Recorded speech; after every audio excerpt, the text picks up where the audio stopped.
ನಮಸ್ಕಾರ ಎಲ್ಲರಿಗೂ. ಇವತ್ತು ಎಗ್ ರೈಸ್ ಮಾಡಿದೆ ಅಂತ ನೋಡಿ. ಉಳ್ಳಾಗಡ್ಡಿ, ಮೆಣಸಿನ್ಕಾಯಿ, ಮತ್ತು ಕಸ್ತೂರಿ ಮೆಂತೆ ಮತ್ತು ಅಲ್ಲ ಬೆಳ್ಳುಳ್ಳಿ ಪೇಸ್ಟ್ ಇವು ಒಗ್ಗರಣೆ ಹಾಕೋಕೆ ಎಷ್ಟು ಬೇಕಾಗುತ್ತೆ. ನಾವು ಏನೇನೋ ಹಾಕ್ತೀವಿ, ಆದರೆ ನಮ್ಮ ಮನೆಯೊಳಗೆ ಎಷ್ಟಿದ್ದಾವೆ ಅಷ್ಟು ತೊಗೊಂಡು ನಾವು ಒಗ್ಗರಣೆ ಹಾಕಿದ್ವಿ. ಇವತ್ತು ನನ್ನಲ್ಲಿ ತೊಗೊಂಡಿಲ್ಲ, ಹಾಗಾಗಿ ಇದು ಸ್ವಲ್ಪ ನನ್ನಲ್ಲಿ ಬಂದೈತಿ. ಏನು ಅನ್ಕೋಬೇಡಿ.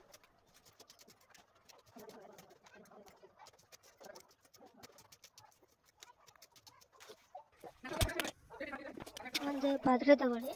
ಆ ಪಾತ್ರೆಗೆ ಎಷ್ಟು ಬೇಕಾಗುತ್ತೆ ಅಷ್ಟು ಎಣ್ಣೆ ಹಾಕ್ಕೊಳ್ಳಿ.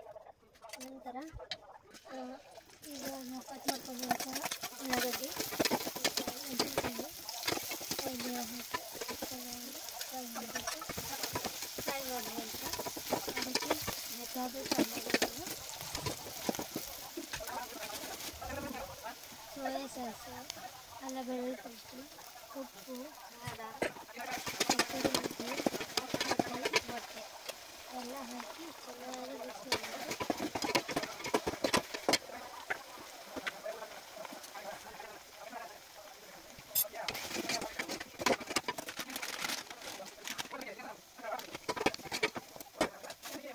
ನಾವು ಸ್ವಲ್ಪ ಖಾರ ಕಮ್ಮಿ ಹಾಕಿನಿ, ಯಾಕಂದರೆ ನಮ್ಮ ಮನೆಯೊಳಗೆ ಹುಡುಗರದಾರ, ಸ್ವಲ್ಪ ಖಾರ ಹತ್ತಬಾರ್ದು. ಸ್ವಲ್ಪ ಅಂದರೆ ಅಷ್ಟೇ, ಸ್ವಲ್ಪ ಖಾರ ಸ್ಪೈಸಿ ಹಾಕಿರೋದು ಜಾಸ್ತಿ ಖಾರ ಹಾಕ್ತದೆ.